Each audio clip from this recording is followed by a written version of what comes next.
Hey everybody, welcome back to Big Red EDC. Got more Hellfire for you today, guys, but this one comes from Tuyaknives. It's a Tuya Hellfire Mini, designed by Mr. Jim Skelton himself. Now, as you can already tell, this is going to be a wicked little knife.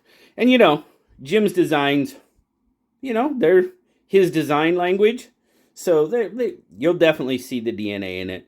But taking a look at it, overall, very, very well made. Now, you can tell that backspacer is actually raised out of there a little bit. Very interesting.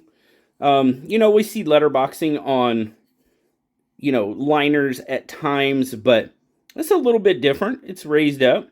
No issue, just pointing that out. Absolutely. No lanyard hole.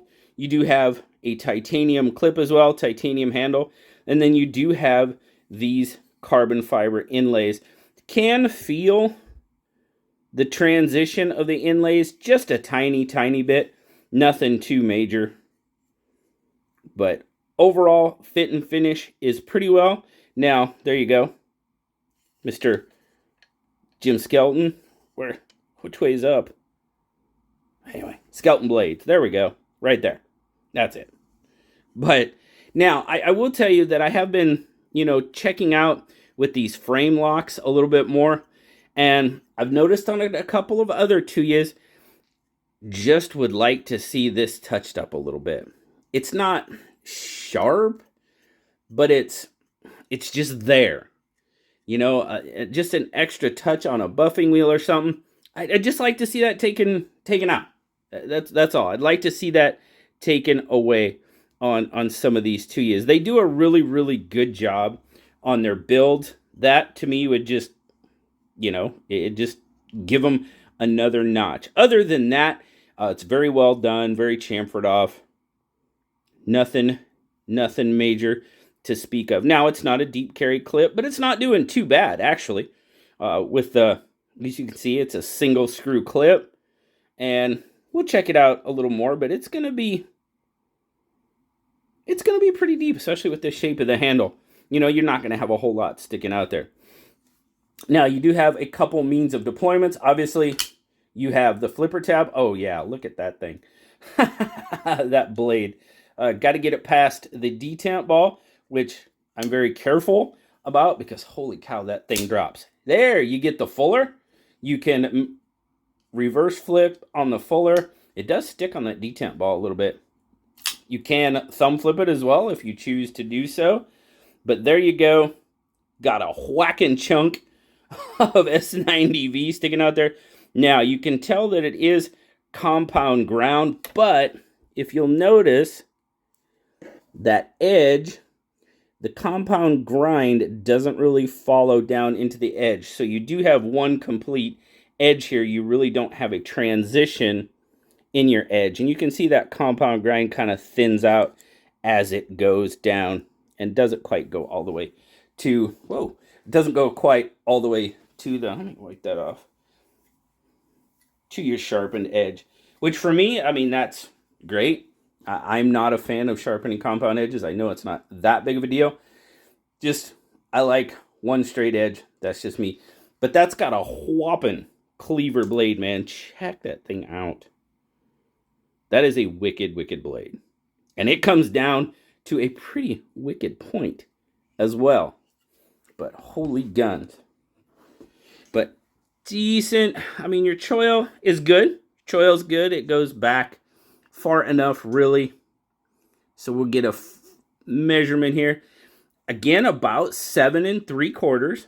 Looking at about a 4.5 inch handle, which is going to give us right about a 3 1/4 inch blade, and it's a full cutting edge. You've got that nice sweeping edge. Now that nice sweeping edge, and even that cleaver style blade, does really well with rope. I mean, if I wanted to, I could push cut it, or just that nice sweeping cut. It does pretty darn well, and just that elongated belly. Man, I wonder what Nelly would call that thing. Anyway, it does pretty darn well on the rope, and that always scores points with me. That's my primary cutting medium.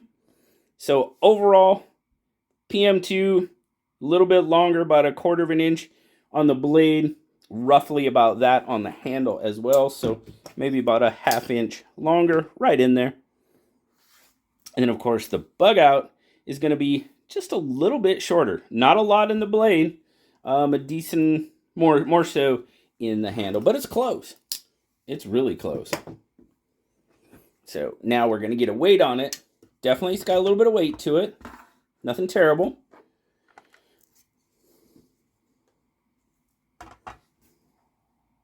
.2, so it's definitely got some weight. And 148 grams.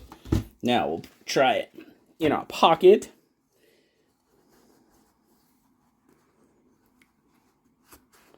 Goes in rather well. Now, you can see it's not too bad. It's really not, even with that it's not a deep carry clip, because you don't have a lot sticking out of your pocket just because of the shape of the handle. I mean, you got a little bit up there, but nothing too major. The one thing I will point out is with these larger cleaver blades, sometimes they can be a little bit of pocket hogs. And what I mean is with the corner, how that blade sticks out there so much, it hits the corner of the pocket, hits your seam over here, and then it just kind of sticks out of the pocket a little bit more. So that's kind of, honestly, that's sometimes why I tend to shy away from these taller, thicker knives, just because they do tend to take up space in the pocket. Coming out, not bad at all. So overall, what do I think? Well, you know, I don't mind a cleaver blade.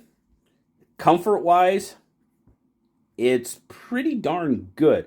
I can feel the clip a little bit. Really like how my thumb just lays in the shape of that spine of that blade. That feels really good. It's really comfortable all the way around. Overall, design-wise, probably not at the top of my list as far as, you know, something that I would, you know, go out and grab for my collection. Just because blade shape, overall width, you know, you guys know what I like and what I don't. I tend away from some of those. The build quality is there for sure, without a doubt. Like I said, you can feel the transitions here a little bit, but very smooth action. Got to get past that detent ball. That blade drops. The detent is on point, without a doubt. There we go. Got past the detent ball. It's coming shut. Keep your fingers out of the way, guys. But overall, it's well built, well done. Just aesthetically, probably not something I would run out and grab for my collection. But I know there's a lot of you out there that like these. So definitely like getting them on the channel, showing you what's out there. And Dave, Mr. Dave Warren, Tuya, Mr. Tuya USA, that's kind of what I call him. He has been absolutely wonderful in sending these knives out. It's been absolutely fantastic. Yes, he did send this one out. I've got 2 or 3 more Tuyas that he sent out. He's been absolutely terrific. Very generous about getting these knives out and giving me an opportunity to check them out. And I greatly appreciate that. Hoping to make it to Blade Show Atlanta. It's looking a lot more favorable than it was probably a couple of weeks ago. So, and Dave is one that I will definitely do my very best to stop by, say hello, say thank you. And he's a great dude. If you guys haven't met Dave and you're going to be at Blade Show Atlanta, guys, stop by Tuya Knives and say hi to Dave. He's an absolutely wonderful guy. And if you do, just tell him Big Red says hey. That would be funny. So, but always appreciate it. Thank you so much once again, Dave. And thank you guys for swinging by and checking out the Tuya Hellfire Mini with me. Oh, I forgot to tell you how much it cost. Now, these guys are running about $279. That's pretty much right in the window of pretty much all the Tuya models that I have here to show you guys. So, really appreciate it. Thank you so much. As always, like, subscribe, leave me that comment. You know I love talking to you. Till next time, guys. I'll talk to y'all later. Bye-bye.